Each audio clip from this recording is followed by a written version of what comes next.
guys. So, ay, naghiwa-hiwalay na po ang ating corned beef. Sobrang lambot na po niya. Opo.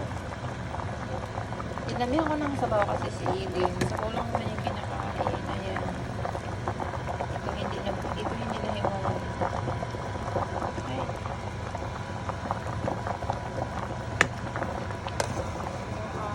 Ayan, guys. Naluan ko po ng sili. Parang nilagang sinigang. Wala lang siyang Nilagay ko na po yung okra kasi yung okra po malapit na masira. Ayan.